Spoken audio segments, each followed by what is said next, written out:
ഏവർക്കും സ്വാഗതം.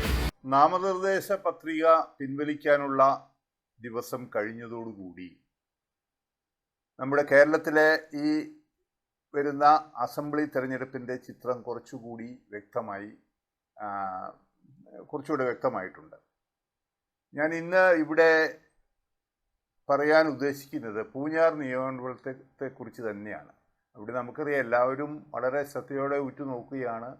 Shri PC George BJPയുടെ സ്ഥാനാർത്ഥിയെ ഇവിടെ മത്സരിക്കുന്നു. തൊട്ടടുത്ത പാലാ നിയോജകമണ്ഡലത്തിൽ അദ്ദേഹത്തിൻ്റെ മകൻ ഷോൺ ജോർജും BJPയുടെ സ്ഥാനാർത്ഥിയായിട്ട് മത്സരിക്കുകയാണ്.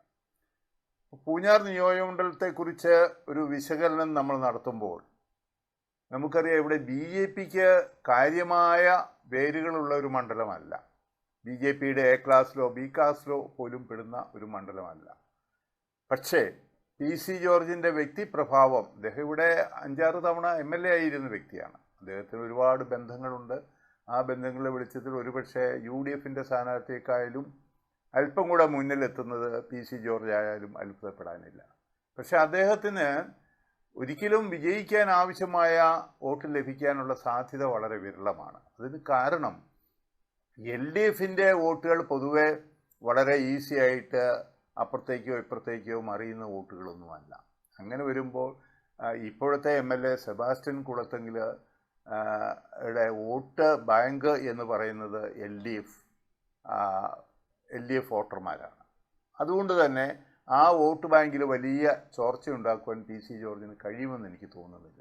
ഒരുപക്ഷെ അദ്ദേഹം പിടിച്ചെടുക്കുന്ന വോട്ടുകൾ കൂടുതലും UDFൽ നിന്നായിരിക്കും, UDFൻ്റെ സ്ഥാനാർത്ഥിയിൽ നിന്നായിരിക്കും വോട്ടുകൾ പിടിച്ചെടുക്കുന്നത്. അങ്ങനെ വരുമ്പോൾ തീർച്ചയായിട്ടും വിജയം ഒരുവിധം സുനിശ്ചിതമെന്ന് പറയാവുന്നത് ശ്രീ അഡ്വക്കേറ്റ് സെബാസ്റ്റ്യൻ കുളത്തെങ്കിലാണ്. അദ്ദേഹത്തിൻ്റെ വികസന പ്രവർത്തനങ്ങൾ വിലയിരുത്തുമ്പോൾ തീർച്ചയായിട്ടും ഇവിടുത്തെ വോട്ടർമാർ അദ്ദേഹത്തിന് അനുകൂലമായിട്ടുള്ള ഒരു നീക്കം നടത്തുമെന്നാണ് നമുക്ക് നിഷ്പക്ഷമായിട്ട് വിലയിരുത്തുമ്പോൾ പറയുവാൻ കഴിയുന്നത്.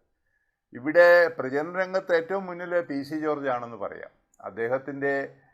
അദ്ദേഹം വളരെ ലാവിഷായിട്ട് പണം ചെലവഴിച്ചാണ് ഇവിടെ പ്രചരണങ്ങൾ നടത്തുന്നത്. അദ്ദേഹത്തിൻ്റെ പ്രചരണ ആയുധങ്ങളോ പ്രചരണമോ എത്താത്ത ഒരു പ്രദേശവും ഈ മണ്ഡലത്തിലുണ്ടെന്ന് തോന്നുന്നില്ല.